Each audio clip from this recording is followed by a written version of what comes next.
Good morning. This is the online lesson number 2. After our lesson, you should be completing assignment 14 and 15 on page 604 and 619. Today we're going to practice new definitions. We've been working on sine, cosine, and tangent. Today we're going to introduce their reciprocal ratios. One of the ways you guys know sine is opposite over hypotenuse. You guys know cosine as adjacent over hypotenuse, and you know tangent as opposite over adjacent. The reciprocals are the reciprocal of our basic right triangle trig, so you just flip all of those fractions completely over. So the reciprocal of cosecant the reciprocal of sine is cosecant. So that means your reciprocal for cosecant is hypotenuse over opposite. The reciprocal of cosine is cosecant. So your ratio for cosecant is hypotenuse over adjacent. Cotangent is the reciprocal of tangent. So your ratio for cotangent is adjacent over opposite. Again, when you look at this, sine and cosecant go together as reciprocals, cosine and secant go together as reciprocals, and tangent and cotangent go together as reciprocals. Another way we can think about these ratios is as fractions. You can see that secant is the fraction of 1 over cosine. Again, that's the definition of reciprocal.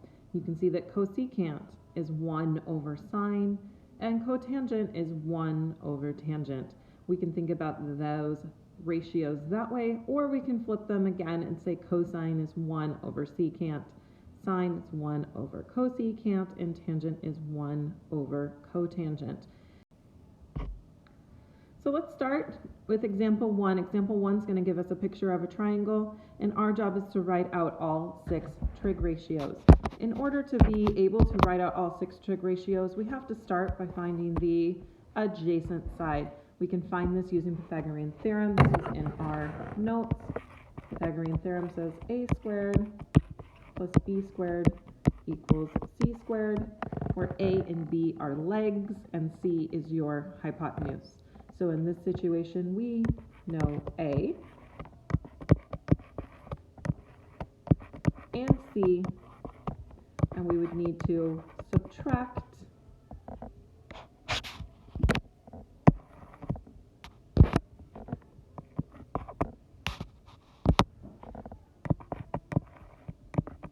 four squared from 7 squared to get 33.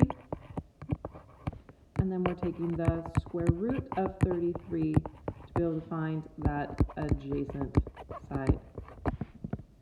Once we have all 3 sides, then we can set up our ratios. So let's remember that sine of an angle is opposite over hypotenuse.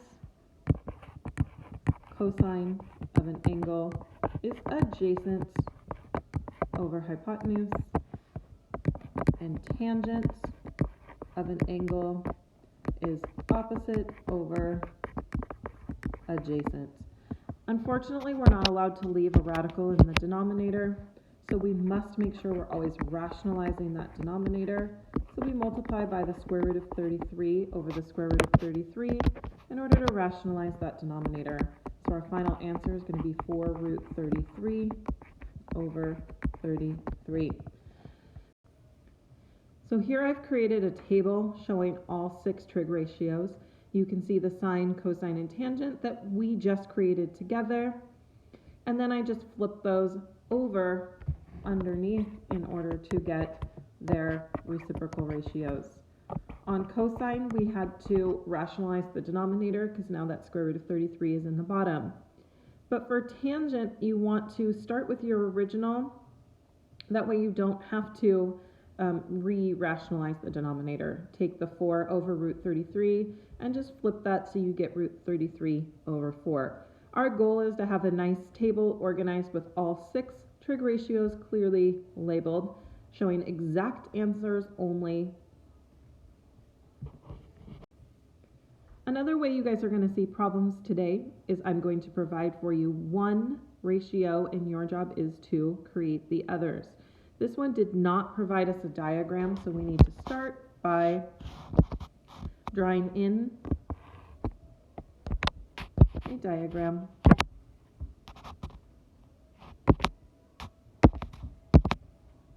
So we're going to draw a right triangle.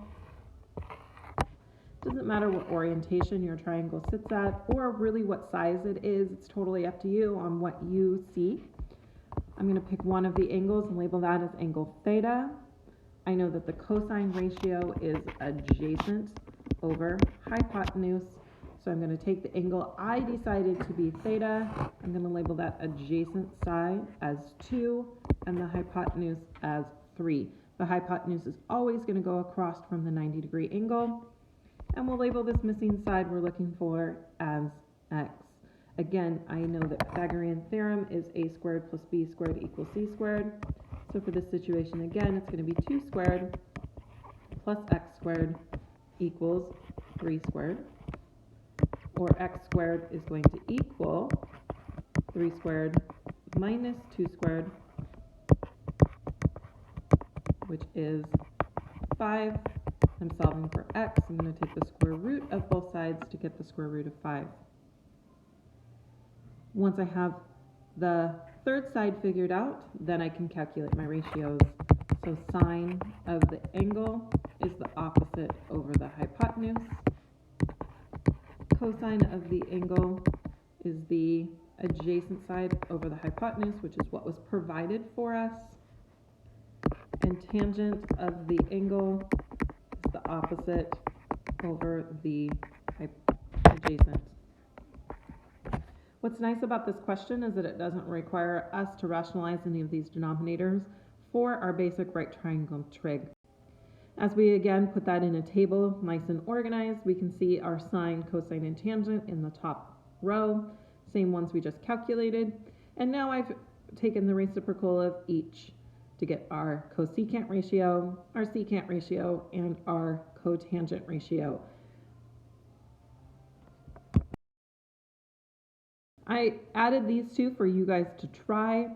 The answers will be provided in the Zoom meeting, so make sure you copy these down.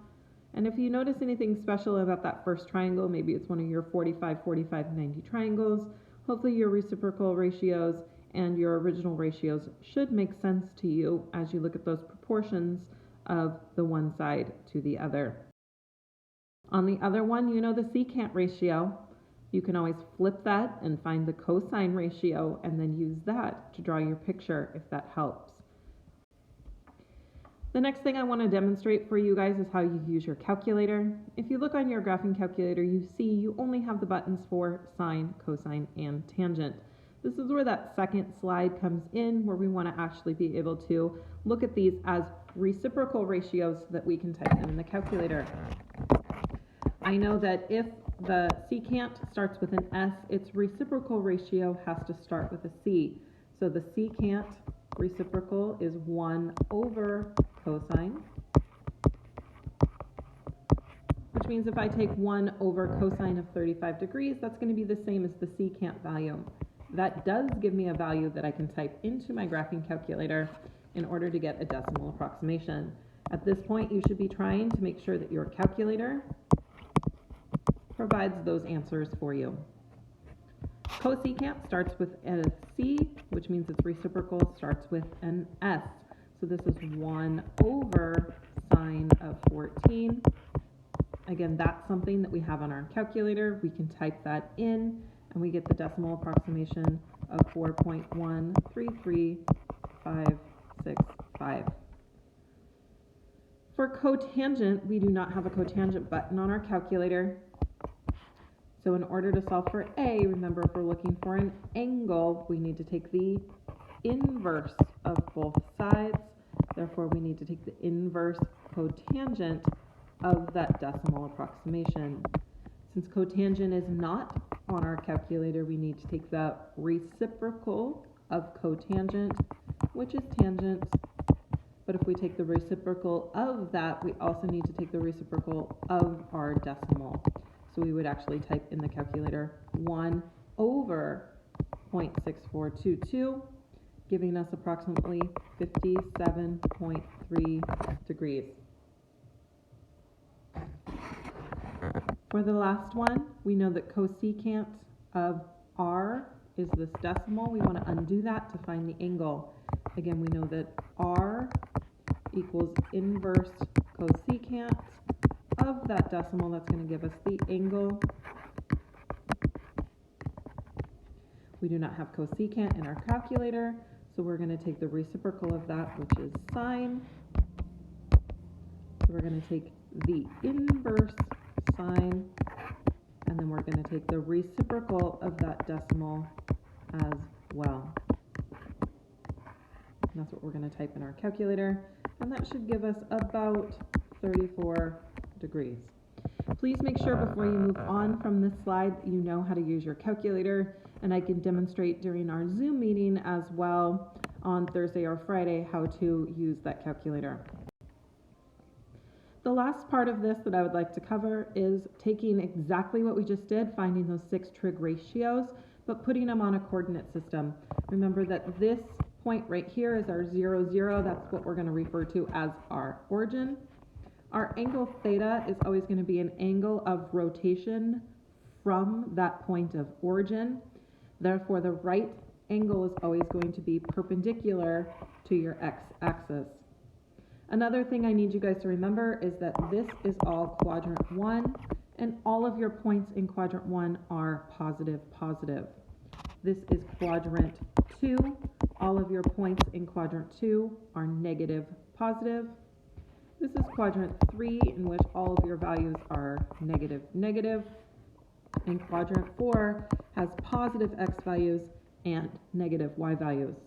We're going to rotate this outer point either clockwise or counterclockwise, maintaining the fact that our right angle will always be perpendicular to our x-axis, and that angle theta will always be interior.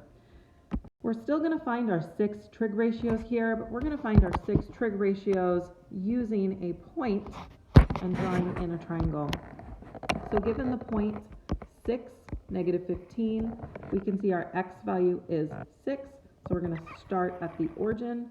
We're going to walk 6 units horizontally, and then we're going to fall 15 units vertically to get us to that point of 6, negative 15. That puts us into quadrant 4. Notice again that our x's are positive and our y is negative. Now we're still going to keep our angle theta right here at the origin so that we can see that that right angle is always perpendicular to our x-axis, and that angle theta is always initiates at the origin. From here, just like before, we need to solve for our hypotenuse before we write out any of our 6 ratios. This time our missing side is that hypotenuse when we use Pythagorean theorem. This time it's going to be x squared equals 6 squared plus negative 15 squared. If you're using the calculator to square the negative 15, make sure you put it in parentheses, or please remember that anything negative squared is going to come out positive. Doing the math here, we're going to get 36 plus 15 squared, which is going to give us 261. So when we find x, we see that x is going to be the square root of 261. That number looked big to me, so I went ahead and typed that in my calculator to see if I could reduce that radical at all. And 261 is 9 times 29, so that radical reduces to 3 root 29. Again, we want to stick to using exact values here, not decimal approximations.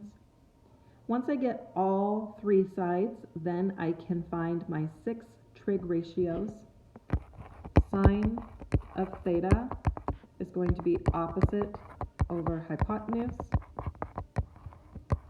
I have a square root of 29 in the denominator, so I would need to rationalize that before I move on. Cosine is opposite adjacent